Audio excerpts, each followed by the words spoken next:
आज रूस और अमेरिका और यूक्रेन की बैठक संभव है। यह बड़ी खबर निकलकर सामने आ रही है। ट्रंप, पुतिन और जेलेंस्की की मीटिंग हो सकती है। त्रिपक्षीय शिखर सम्मेलन का आयोजन हो सकता है। यूरोपीय नेताओं से भी बात कर चुके हैं ट्रंप। ये बड़ी खबर निकलकर सामने आ रही है। ब्रायन हमारे सहयोगी जुड़े हुए हैं हमारे साथ। ब्रायन, मैं एक बार फिर से आपका रुख करूंगा। जिस तरीके से आज ये त्रिपक्षीय वार्ता होनी है, यानी कि रूस यूक्रेन के साथ साथ अमेरिका भी इस बातचीत में शामिल होगा, कितनी महत्वपूर्ण ये बात कही जा रही है?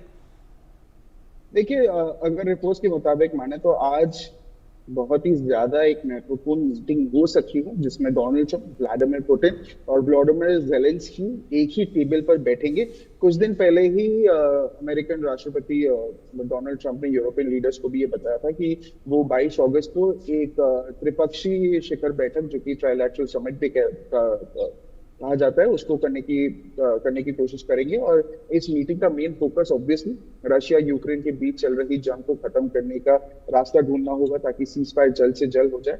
और उन्होंने ये भी कहा था कि अगर ये मीटिंग होती है तो दुनिया भर की नजर इस पर होगी, क्योंकि पहली बार ट्रंप पुतिन और जेलेंस्की के साथ आमने सामने आएंगे। कुछ दिन पहले उन्होंने जेलेंस्की से मीटिंग की थी, उससे कुछ दिन पहले पुतिन से मीटिंग की थी। यूरोपियन लीडर्स, नेटो लीडर्स से भी उन्होंने फोन कॉन्वर्सेशन पे बात की थी। और उन्होंने यूरोपियन लीडर्स जो है, यूरोपियन यूनियन के जो लीडर्स है, उनको भी ये कहा था कि वो ऐसा मीटिंग का प्लान कर रहे हैं आज के डेट को, जो कि ये मीटिंग बहुत ही ज्यादा इंपॉर्टेंट होने वाली है।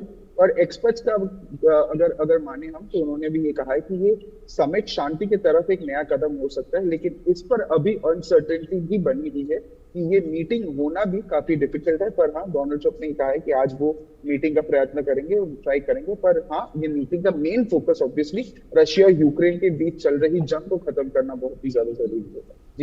जी ब्रायन, जिस तरीके से रूस यूक्रेन के बीच युद्ध लगातार जारी है, ऐसे में ट्रंप भी लगातार ये कोशिश कर रहे हैं कि दोनों देशों के बीच युद्ध जो है किसी भी तरीके से खत्म करवाया जाए। लेकिन ब्रायन, इस बीच एक थ्योरी ये भी निकलकर सामने आ रही है कि ट्रंप किसी भी तरीके से इस युद्ध को रुकवाकर जो नोबेल पीस प्राइज है उसके लिए अपनी दावेदारी पेश करना चाहते हैं।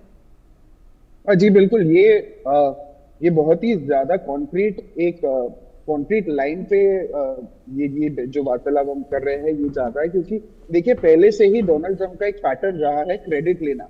अगर कोई जंग में उनका कोई रोल भी नहीं है तो वो जाके क्रेडिट लेते हैं, वो जाके बोलते हैं कि उन्होंने कोई वॉर रुकवाई, उन्होंने पीस मीडिएट किया। जबकि बहुत सारे शहरों में देशों में ऐसा हुआ है कि उनका कोई रोल नहीं था, पर वो अपने ट्रूथ सोशल, अपने प्लेटफॉर्म में, ट्रूथ सोशल में या प्लेटफॉर्म एक्स में आके वो ये ट्वीट करते हैं कि उन्होंने ये जंग रुकवाई, उन्होंने ये टेंशन रुकवाई। जैसे इंडिया, अगर पाकिस्तान की बात करें, जहां कोई थर्ड कंट्री का इंटरफेरेंस था ही नहीं, फिर भी वो वहां आ गए और उन्होंने ये कहा कि उन्होंने क्रेडिट लिया है या उन्होंने ट्रेड डील का लालच देके ये वॉर रुकवाई है। पर ऐसा कुछ हुआ ही नहीं, क्योंकि इंडिया, एमईए की तरफ से क्लियरली कहा गया था कि कोई थर्ड कंट्री का इंटरफेरेंस था ही नहीं। और अब भी अगर रशिया और यूक्रेन का वॉर रुकता है, या क्योंकि देखिए वो काफी दिन से या काफी समय से ये ट्राई कर रहे हैं, पर कोई सीज फायर या कोई ऐसे निष्कर्ष नहीं निकल के आ रहा। पहले उन्होंने पुतिन के साथ मीटिंग किया, उसका कोई रिजल्ट नहीं निकला। फिर उन्होंने जेलेंस्की से बात किया, उसका भी कोई सच कोई फ्रूटफुल आउटकम जैसे हम बोलते हैं वो नहीं निकला। उसके बाद भी उन्होंने यूरोपियन लीडर्स, नेटो लीडर से बात किया, उस पर भी कुछ खास फर्क नहीं पड़ा। अब ये ट्राई कर रहे कि ये तीनों को बैठाए एक साथ आज के दिन और पीस डील की बात करें या सीज फायर की बात करें। अगर ये होता है, ये उनका मेन मोटिव वॉर रुकवाना नहीं है, ये उनका मेन मोटिव है कि उनको नोबेल प्राइज या नोबेल पीस प्राइज के लिए उनको नोबेल प्राइज मिले। जी बिल्कुल ब्रायन, जाहिर तौर पर ट्रंप लगातार ये कोशिश कर रहे हैं कि वॉर तो रुके ही रुके, लेकिन मुझे भी नोबेल जो है पीस प्राइज मिले। फिलहाल आप मेरे साथ बने रहें। इस बीच एक और बड़ी खबर सामने आ रही है, उसका रुख करेंगे। भारत और रूस की बड़ी और महत्वपूर्ण मुलाकात हुई है। रूसी राष्ट्रपति पुतिन से विदेश मंत्री एस जयशंकर ने मुलाकात की है। रूस के विदेश मंत्री से बैठक में कुछ घंटों के बाद ही मीटिंग हुई है। भारत रूस संबंधों को और मजबूत करने पर फुल फोकस है और भारत पर अमेरिकी टैरिफ लगाने के बाद ये बड़ी मुलाकात बताई जा रही है। ये बड़ी खबर है जो इस बीच से निकलकर सामने आई है। विदेश मंत्री एस जयशंकर ने रूसी राष्ट्रपति पुतिन से ये मुलाकात की है। ब्रायन हमारे सहयोगी लगातार बने हैं, उनका रुख करेंगे।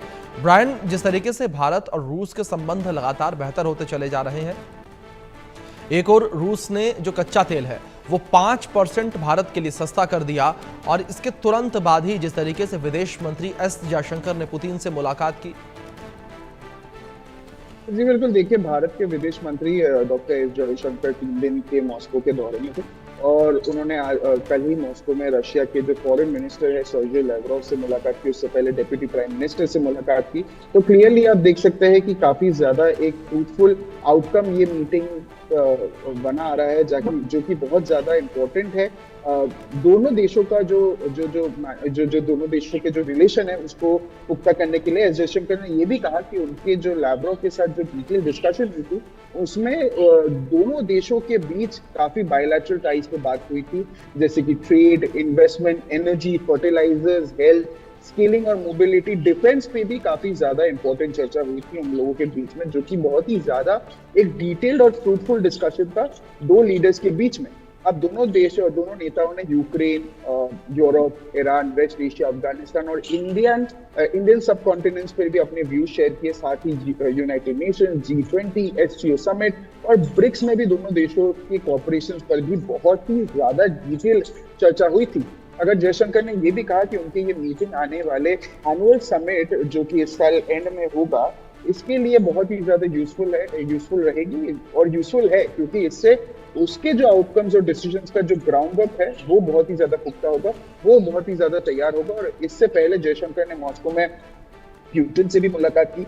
ये मीटिंग भी उस वक्त हुई थी जब प्रेसिडेंट लगातार इंडिया को रशियन ऑयल डील पर क्रिटिसाइज कर रहा था, भारत को टैरिफ भी लगाया था, रशिया यूक्रेन वॉर भी चल रहा था। पर ये जो मीटिंग जयशंकर के तरफ से पुतिन के साथ बताइए, डेप्यूटी प्राइम मिनिस्टर के साथ बताइए, या फॉरेन मिनिस्टर सर्जी लैवरोव के साथ बताइए, ये काफी ज्यादा डिटेल और काफी ज्यादा फ्रूटफुल रही है। जी ब्रायन, दूसरी ओर जिस तरीके से विदेश मंत्री एस जयशंकर की मुलाकात पुतिन से हुई है, क्या ऐसे में यह भी माना जाए कि ये एक तरीके से औपचारिक न्योता भी हो सकता है कि पुतिन को जिस तरीके से भारत आना है उसे लेकर, उनकी यात्रा को लेकर? हाँ जी बिल्कुल, देखिए ये मीटिंग, ये जो बायलैटरल दोनों जो कंट्री लीडर्स के बीच में हो रहे हैं, ये कहीं ना कहीं बहुत ही ज्यादा इफेक्टिव है। और कहीं ना कहीं ये मेन फोकस जो है, एक तो पुतिन का इंडिया में आने का जो एक उनका जो एक टाइमलाइन है या उनका जो एक होप है या उम्मीद है, वो उसको बहुत ज्यादा स्ट्रॉन्ग करती है। और इससे ज्यादा एक और जो एनुअल समिट इस साल के एंड में होने वाला है उसके लिए काफी यूजफुल रहेगी, क्योंकि जो ये मीटिंग या ये जो इनका जो 3 दिन का विजिट था, इसके जो आउटकम्स या डिसीजन है उसके ग्राउंड वर्क को काफी ज्यादा पुख्ता या काफी ज्यादा तैयार करेगी। जी बिल्कुल ब्रायन, अब देखने वाली बात यह होगी कि इस बैठक का क्या नतीजा निकलकर सामने आता है। फिलहाल बहुत शुक्रिया आपका जुड़ने के लिए और अपडेट्स के लिए।